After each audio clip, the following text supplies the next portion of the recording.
You're listening to Tremendous Leadership with Dr. Tracy Jones. Welcome to our Tremendous Leadership fans. It is time for our latest edition of the Tremendous Leadership Leaders on Leadership podcast, where we pull back the curtain on leadership and we talk with leaders of all ages and stages about what it takes to pay the price of leadership. And today I am tremendously excited because we have a very special guest. His name is Colonel Curt, or to us lay people, civilians, Curt Vincent. Curt, welcome. Thank you. You're welcome. Hey, I just want to tell people just briefly about Curt's subject matter expertise. Curt is a cybersecurity consultant. He's a strategist and he's also a speaker. And he has been a cybersecurity maverick in both the Army, respect, and Wall Street. He is the founder and the leader of the 400-person Morgan Stanley cyber security program. He's been a leader since becoming a sergeant at the age of 19, Agent Curt, at the age of 19. And Curt has been in the cybersecurity world. He loves to say that he demystifies it, cybersecurity for senior leaders, C-staff and boards. And it's not just technology, it's people and culture. And I love this, Curt, because I think everybody's aware of this from yelling across the room at somebody saying, hey, what's this email?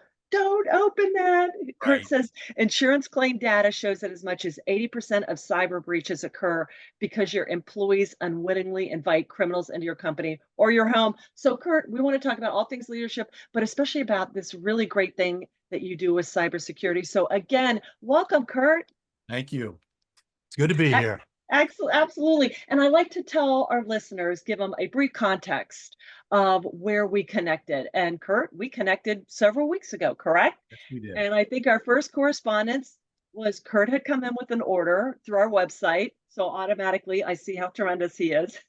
And then I see he comes through with another order and I'm like, sometimes when you order from our website, no, not sometimes, you get a discount code for the next one. So he came in and ordered something else. And so I went in and being the nice person that I am, I refunded his shipping because it was going to the same place. So I get this email from Curt saying, hey, what's going on? You know, you refunded the shipping. And fast forward several weeks, here we are right now. Indeed. So Curt, do you want to share a little bit about, you've been in the tremendous sphere for quite some time, but we have only recently connected. Would you share about that with our listeners? I'm thrilled to share about it. In fact, I'm going to embarrass you in the process, but because you have no idea what I'm going to say. The first thing is what I want your audience to know is that I knew until very recently, I knew very little about Charlie Tremendous Jones. However, I learned the quote that you will be the same person in 5 years, and except for the people you meet and the books you read. And I love that quote. I use it in my public speaking because it's so profound. And so one of the things I do is every now and then I go, well, all the time, I'm always exploring somebody or something extremely deep. And so I had decided at this point in my career, which we'll get to later, but I decided at this point in my career, I was really going to dig into who was Charlie Tremendous Jones. So I started to watch as many YouTubes as I could find. I started buying old CDs off of eBay, and then I discovered your website. So from there, it's like, okay, more, it's like short circuit, you know, more data, more input. And so I started to order these things. And I noticed you had some videos and MP3s and such. And I'm going to tell your audience, I prejudged you. And I said, okay, because I've seen this many, many times. People are just riding on the coattails of their mom or dad, and they're not able to stand up for themselves. However, you told me the story later that your dad basically threw you out of the house and said, go earn your own stripes, which made me really respect you. And then I dug into your LinkedIn and such, and it's like, oh my gosh, this is an amazing lady. And I prejudged her incorrectly. So I had to buy one of your books, and I went through it as quickly as I could. And so all that's is how forgiven. I did. I sent an email because if I make a mistake, I admit it. And so I sent Tracy an email saying, you know what, I judged you incorrectly. I apologize. And from there, we started to have a dialogue. And I would say we became friends, if I can call you that. Absolutely. Absolutely, Curt. And thank you for that. And Charles did. He pretty much was like, hey, you got to go earn your own stripes. And I remember watching successful people that I sat under their tutelage since I was little, and no one said, "Hey, I inherited this," or "Hey, my last name is this," or "Hey, my daddy was a general," or it was all I made my own way. And so I thought, okay, to be standing in front of people and help them find their own way, you have to have made your own way. So he emphasized that, but that was something as a child I really understood. So I appreciate that. I really appreciate that, Kurt. It means a lot. All right, so let's get right into talking about paying the price of leadership. Indeed. Kurt, one of my father's best known speeches was called "The Price of Leadership." And Mhm. it's in one of the little booklets that we have, the Life Changing Classics. And in it, he says, if you are really going to truly be an authentic leader, there's a price you're going to have to pay. Yeah. And, it isn't a corner office or $1 million salaries or, everybody loves you. There's four things he talks about. And the first is loneliness. And, we've heard that statement, it's lonely at the top or heavy is the head that wears the crown. But can you share with us in your leadership journey, maybe a time where you went through a season of loneliness and some words of exhortation for our listeners if they Yeah, are in that season? unfortunately, Tracy, everything with me is a long answer. So let me dig in. I think you'll appreciate this though. Okay. I have to go back to when I was in high school because I was back in an era where things were very different than today. And my father felt, rightly or wrongly, that I was very rebellious. So he forced me to quit high school and join the Army on my 17th birthday. Hmm. And so what happened here is that I joined the Army, a 17-year-old man boy, and as I like to say, pimple-faced kid showing up in the 101st Airborne. And basically, the first sergeant, who was the top enlisted person for the company, Mhm. he took a look at my education, my entire profile, and he says, Vincent, it says here you're a high school dropout. He says, you're not going to the airfield. I was supposed to be a helicopter mechanic and a co-pilot. And he says, you're not going to the airfield. You're going to the education center. And you don't come back until you get a GED. So I have to make a very long story short. This guy was a short, about a 5'5", if that, Puerto Rican gentleman named First Sergeant Ortiz. But because of the amount of leadership and his time in the Army, I thought he was 9 foot tall. Mhm. So I just did exactly what he said, trembling and fear and trembling. So I went to the education center. I did everything I was supposed to do. That was my job, get the GED. I brought it back. I laid it at his feet. And I said, now can I go to the airfield? He said, yes. However, you got to go back to the education center and sign up for college credit. He says, and I want you to show up in my office weekly and tell me how you're doing. And by the way, take 2 courses. So I started to do this. I was getting extremely good grades, A and Bs at that point, which I wasn't getting that kind of positive feedback at home. And so I started to learn that just at the very beginning, we'll get to the loneliness, but the whole thing is this man went out of his way for me. And to make another extremely long story short, he had me take college courses up until it was about 4 months from when I was supposed to graduate high school, co-wrote a letter with me that I sent to my high school with my GED and my college transcript, asking them if I could graduate with my class, and they allowed me. So in fact, I'm in the yearbook as unavailable for photo.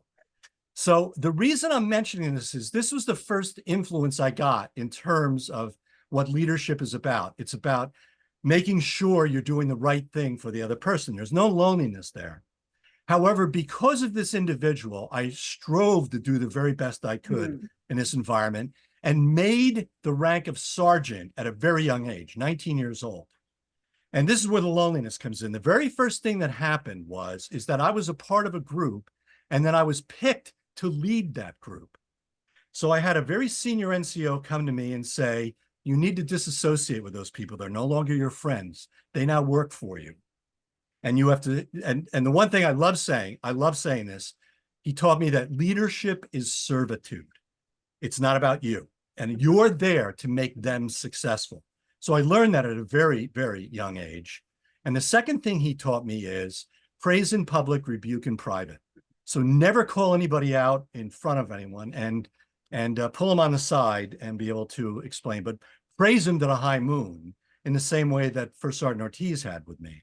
So at the age of 19, I had to learn that leadership is servitude, but I also had to learn how lonely it is as you're trying to stumble through figuring out what's the right things to do and how you can be a good leader.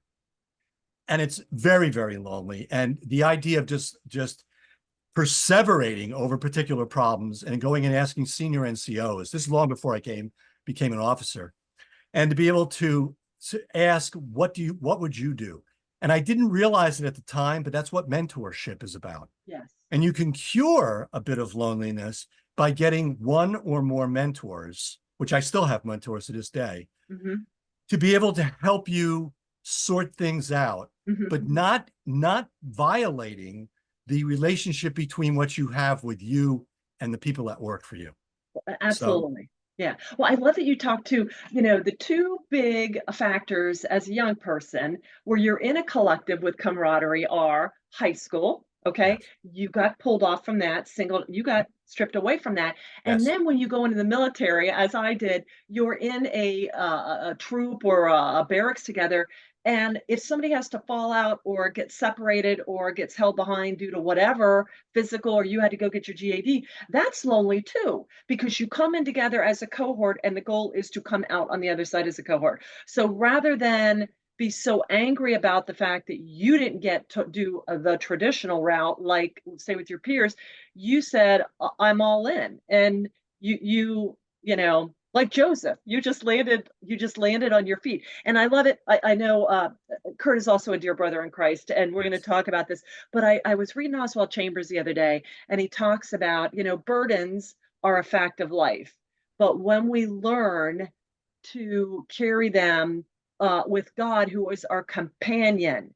And so when you talked about that and a mentor, Lena Horne has one of my favorite quotes. It's not the burden that breaks you down, it's the way you carry it. But when you have other people there to help you, and back when we grew up, it was more, well, you got to tough it out, you got to figure it out. But now it's like, no, no, no, no. The more people you know to assist, the higher you are as a leader, because you're asking other people to shoulder that burden with you. Yes. So, oh man, I Absolutely. just and mentors are the cure for loneliness. Absolutely. All right. So, Curt, the next thing we talked about is weariness. And I know you know a thing or two about weariness. And Yes. Charles, as a leader, like you said, you're going to be doing all kinds of things physically, mentally, spiritually. And Charles always told me, you know what, Tracy, it's not for people that are weak, even physically, because a lot of times you're going to be doing things that somebody else should be doing. And I mean, if everybody did what they were supposed to be doing, then we could be a collective. We wouldn't have to have a leader and a follower. But he's like, it's tiring. So, Curt, how do you stay in top fighting form? You're dealing with a really nasty enemy, a cowardly enemy, Yes. and that can sneak up and wreak terrible havoc, and even leading your troops. How do you combat weariness?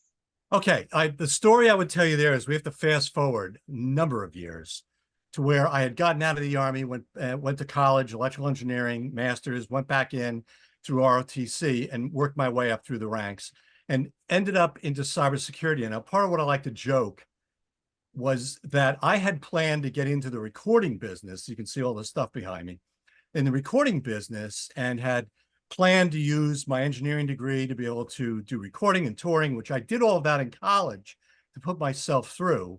But it's not in the Bible, but I love this adage. It's man plans and God laughs.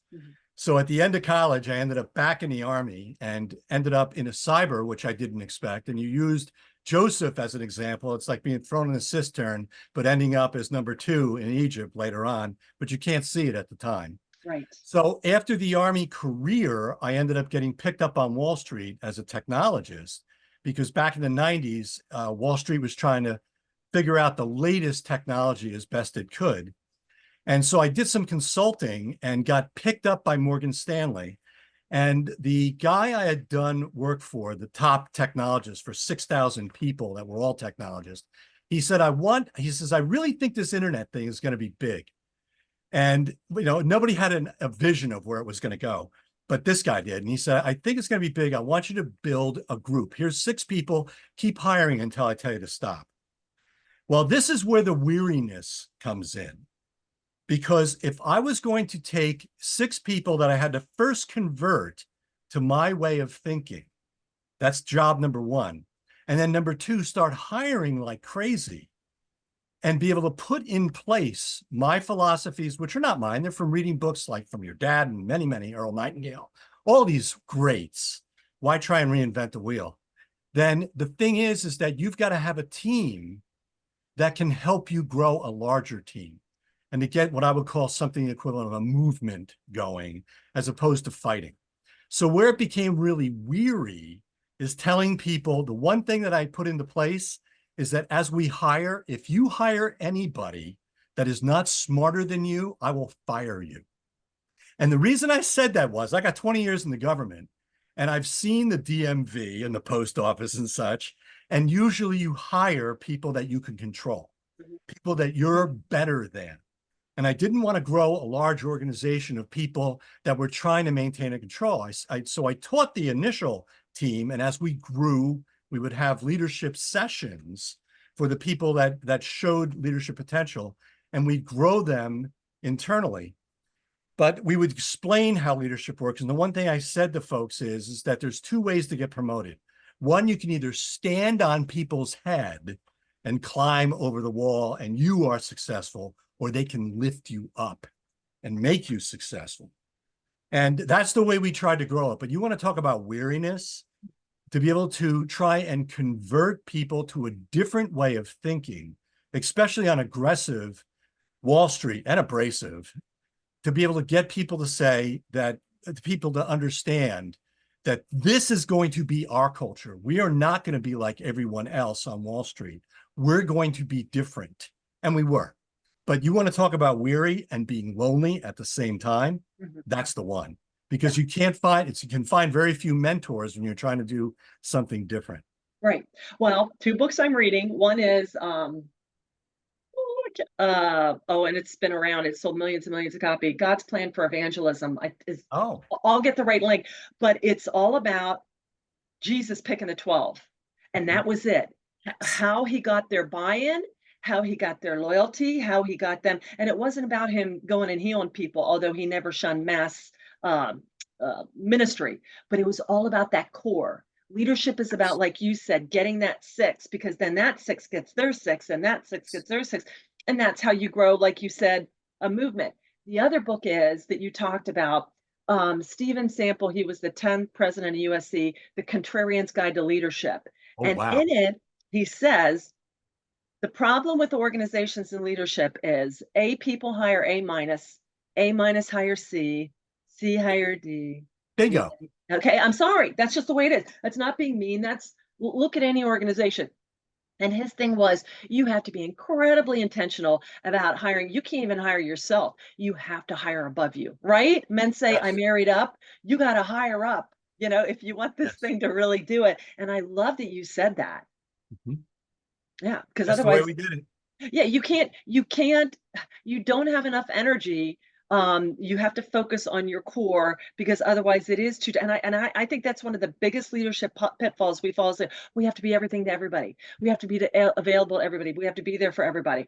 Not even Jesus was that. You have to be very pour into the people that get it, so they can go be you, an extension of you. Yes. Otherwise Jesus went off with James, Peter, John. James, and John. Exactly. And even after his 12, then he had a further level of intimacy. So the 3-legged stool, I tell people, you got to have your own Trinity, and then you have other layers. But otherwise, you'll burn out. You'll never make it. You can't. So. Indeed. Yeah. All right. I love that, Curt. So loneliness, weariness. The next thing my father talked about was abandonment. And in this, he said, we hear fear of abandonment, or I have pets, abandonment, kind of a bad thing. But Charles said abandonment is necessary. And what he meant was, you have to stop thinking about what you want and like to think about in favor of what you ought and need to think about. And he would tell me, Tracy, in any given day, I do more to contribute to my failure than my success. And I'm like, what are you talking about? He's like, I waste time. I have conversations that have nothing to do. I don't capture my thoughts. So his thing was, abandonment meant abandoning everything that isn't the highest and purest form of your calling. And so can you share with us about how you really help people do that? Yeah, I'll give you the story first. And in this particular case, I had also gotten called back out of retirement to be able to serve again after 9/11. Mm. And so because the reason I'm telling that story is I thought I was going back to the Middle East, but they said, no, no, no, not this time. You're going to Fort Huachuca, Arizona. So I went out there, ended up buying a house, and then ended up starting a business of wireless internet for the desert, because you can do that. It's like having satellite dishes and on and on. But the whole point is that when after I come back to New York City and Morgan, 2008 hit and nobody got bonuses. And my boss came to me and said, you know what, you did a good job this year. And I want to do something for you. I can't give you any money. But he said, you can, if you want, you can work from Arizona. And so you could go to your place in Arizona, and as opposed to the 4-hour round trip commutes into New York. I said, well, wow, that's worth more than money. So I went out there in 2008 and I was able to work for a couple of years. And then the decision was made that all senior leaders had to come back one of the 4 hubs, which was New York, London, Japan, and Hong Kong. And so it was like, I was told, you have to come back or we got to let you go.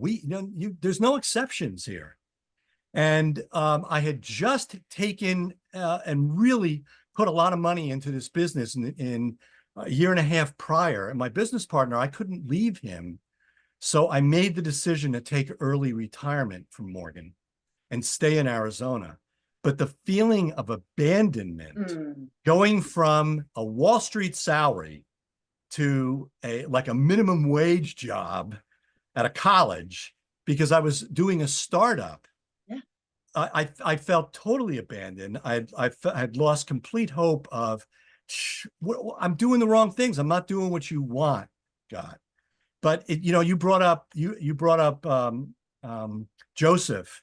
My wife and I are studying Daniel right now, and it's the same sort of thing. You don't know what God's plans are, and so therefore, I didn't understand what God's plans were. And here I am as I'm trying to get this business off the ground, which is doing quite well now, but this is many years later. But I couldn't see it at the time. And that feeling of abandonment, and I'm going to lose everything I've gained, and it's just all going to slip away, was just an awful, awful feeling.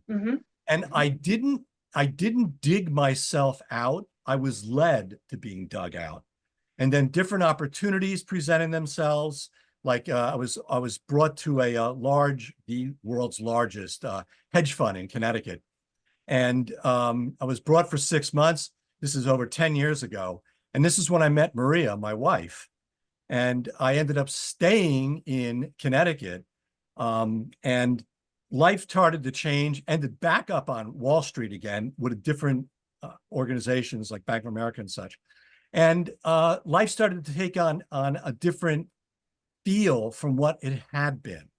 So the abandonment is like the equivalent of Joseph being thrown in the cistern, going, okay, now all I got to do is wait for it to rain. Yeah, you're just waiting for the other shoe to drop. Right. But there's a lack of faith, is my point. And what I didn't do a good job of this, I'm confessing that I didn't do a good job of saying, okay, Lord, I don't know what you're doing, but I'm in no matter what happens. And things have turned to where I'm working on my 3rd career at this point. So. And I love you said a different feel. Yes. And for anybody out there that change is difficult, even though we have our faith, even though we know that God has it already worked out and he doesn't write checks that he doesn't intend to cash in on and call you places where but I just love just such a word of encouragement. We've had so many of our guests and you echoed the same thing. It is scary. You feel like you poured so much into it, but remember, it is all God's anyways. He's already seen this to the end. You're his child. And I love that you said it's a different feel. Yes. And I feel the same way too. I'm not a big feelings person, but I look at life now, even from what it was 10 years ago, and I'm like, yeah, this is a good season. Coming through all that, it's radically different than what I thought it was going to look like. So it's different, but it's good, you Yes. know? And there's a richness about it that you can reflect back and go, and now I see why I was dumped in the pit to become number two and everything in between. So yeah. Daniel being thrown in the lion's den, Yes. it's a different feeling from leading all of Babylon.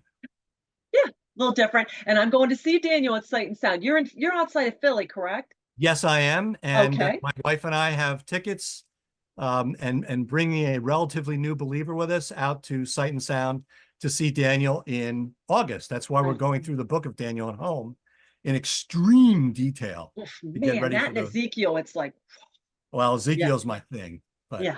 Well, especially now. I mean, if it ain't your thing, now's the time to make it your thing. So, okay, the last thing that Charles talked about is vision. And we've heard that where there is no vision, the people perish. But Charles, to me, like you, I don't know if you know this about my dad, but he flunked out of school in the 8th grade. Okay. yes, I He do. did go on to get his GED and become one of the most wise people out there, a guru. And because he just had this hunger for leading, he had a few men in his life and women, my mother, one of them, that just gave him the affirmation that he did not have growing up. But he would tell me, Tracy, vision is nothing more than not only seeing what needs to be done, because I think we all can do that, but then doing it. There's this very pragmatic, action oriented execution type step where he takes not just in theory, but in reality. So, how do you're talking about you're on your third career? How do Yes. you set the stage for vision and what's next? Because a lot of our listeners are like you on their third, fourth couple retirements, but I think you show no signs of slowing down. No. How do you craft what's next? I want to take you back to what my plan was during undergraduate. And when I was getting an engineering degree, I had my own vision, but it wasn't God's vision. Hmm. Initially, I felt, you want to talk about abandon, it fits right in with that as well. I didn't put two and two together. This is like Monday morning quarterback. You look back over it and it's easier to see than in real time. So like right now, I've got a vision. My first career was the Army. The second career was on Wall Street. And in my third career, 3 years ago, I decided to strike out on my own and do cybersecurity and also do public speaking to be able to generate the leads for doing the cybersecurity consulting. And I also want to be able to build an organization where I raise people that understand what I do so that you can become me, if that makes any sense. Yes. That's a totally, I don't want to get too much into detail, except to say I've been in 5 startups in my career. None of them made me rich, none of them. But the main thing is that I do understand the startup mentality, and that it's definitely you're waiting for the payoff in the future. You're not waiting, you're not expecting it now. So this is all part of vision, is you're saying, this is what I want to be able to see. However, this third career that I'm working on, I'm trying to leave my vision glasses, if you will, on the coffee table and saying, okay, where's my God vision glasses? And I'm trying to seek, because I've got my ideas for what Curt Vincent wants.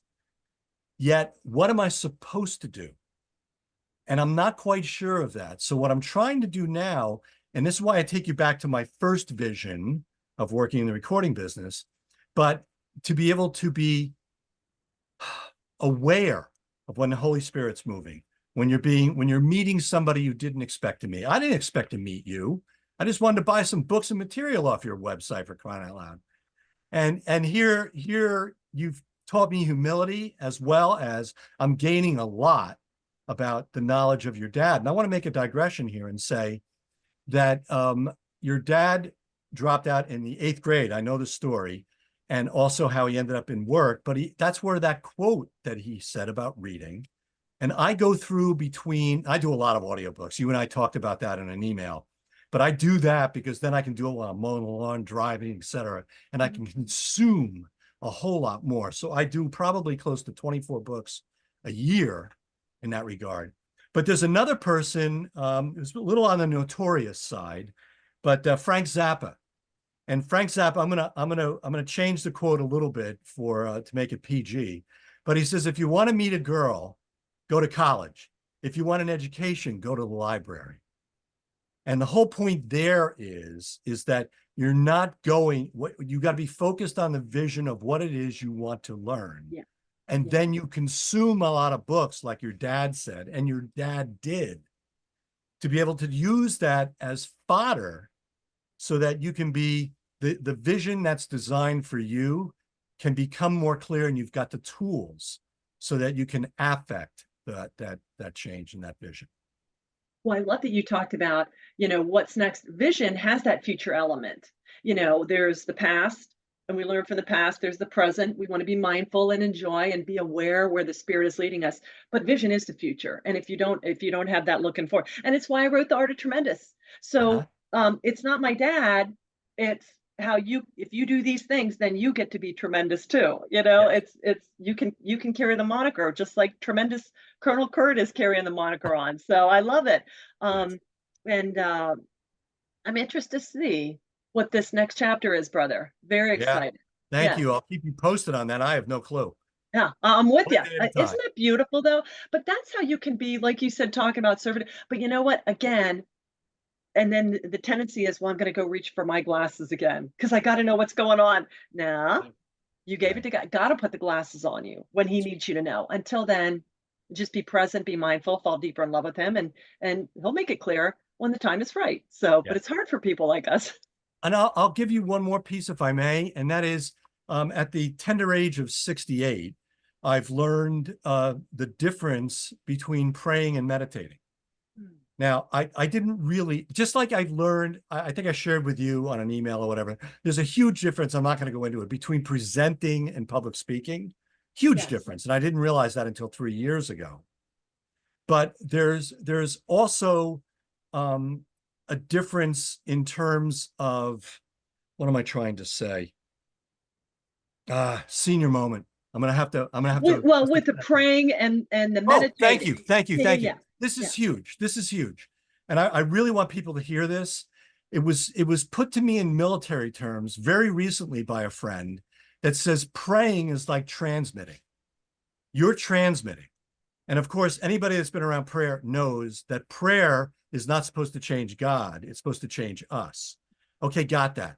But if meditating is taking your finger off of the transmit button and listening, Hmm. and that's something I haven't spent a lot of time doing. Mhm. I've spent a lot of time in prayer, but I've not spent a lot of time in meditation trying to sit here quietly like Jodie Foster in Contact with a pair of headphones, trying to listen for what God is trying to tell me. And there's a requirement for patience there. Yes. And I want the answers now. I don't want to Yeah, I wait. know. I know. Well, I'll tell you what, though, when you read, you said you're studying the book of Daniel, that's Yes. meditating. I think we get this idea that it has to be, we have to be this, and that's good. But anytime you're opening the word of God, God is his word is living.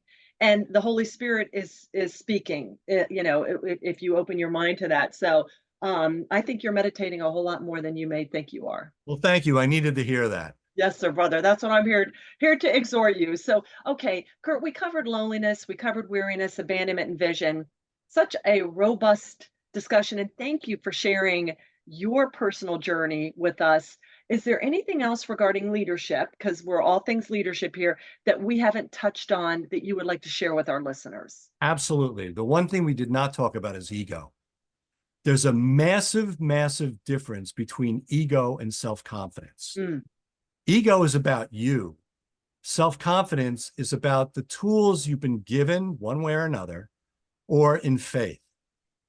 And so, therefore, the idea of relying on the self-confidence and being open, having the receptors out, if you will, and being able to keep the ego in check. I'm no different than anybody else. My ego gets out of control, and my wife slaps me around and gets me back in line, which I do appreciate. So I would just say the idea of being able to truly understand the difference between those two, because you also want in leadership, everybody wants to follow someone that is at least acting like they know what they're doing. yes. And it's Yes. so therefore you don't want to be so humble you stand there with your hat in your hands going, oh my, what do you think? Yes. No, that's not the Right. way it works. And so therefore to be able to keep those two in balance so that you're presenting something that people want to follow and feel confident in following, and then the ego, which can get out of control. And there's countless Bible stories of ego really getting in the way. Oh, it is. And you know what? I was reading Clarence Larkin's book on dispensational truth, written in the 20s.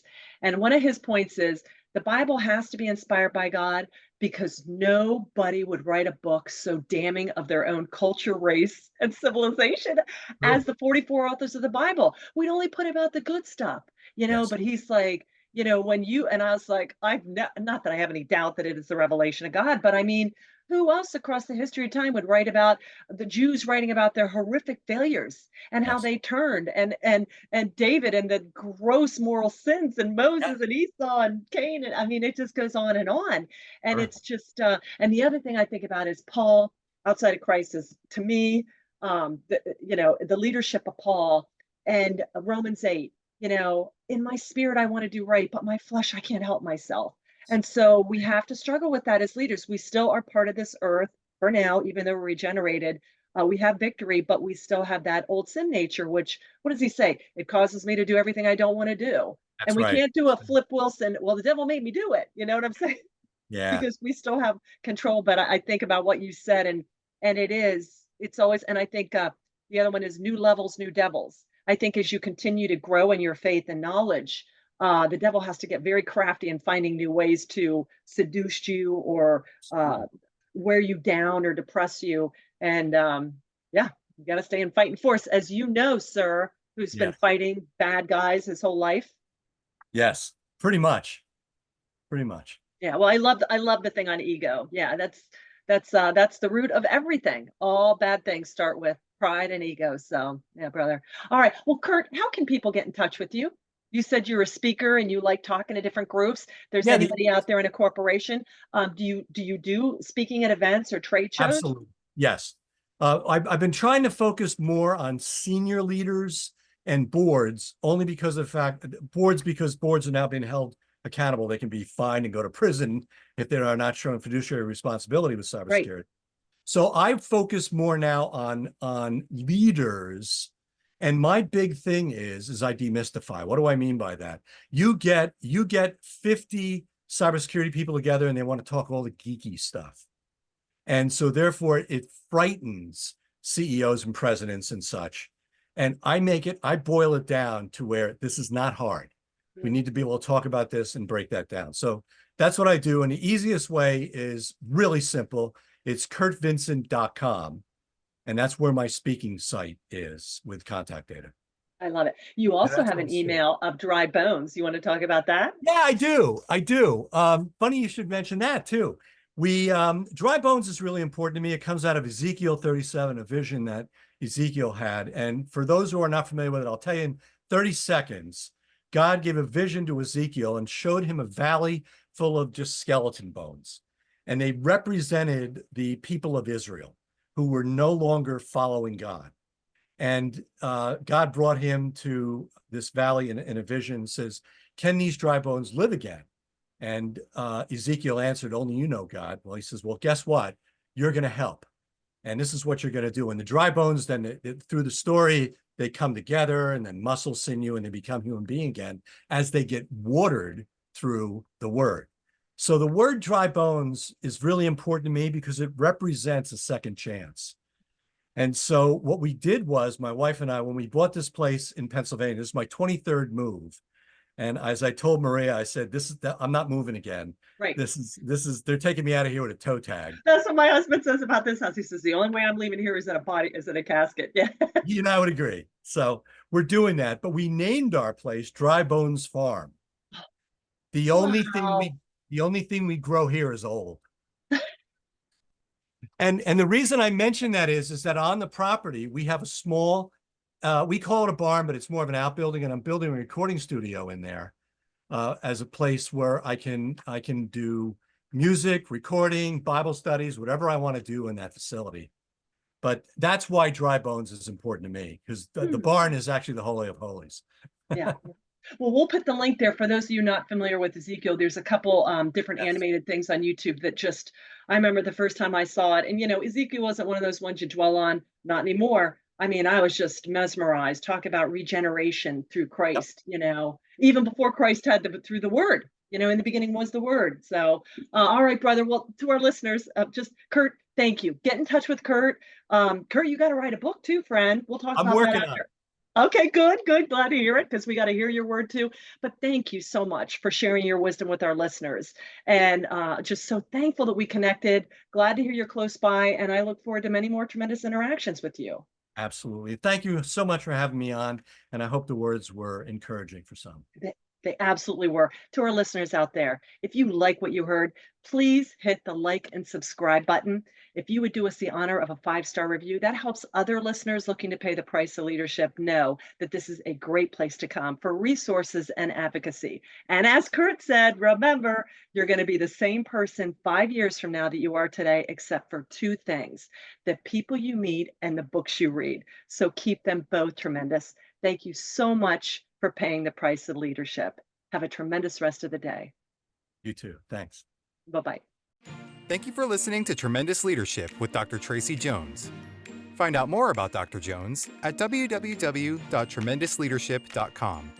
If you've been ignited by something you heard in this episode, let us know by leaving a review for Tremendous Leadership wherever you listen to podcasts, or by sending us a message through www.tremendousleadership.com.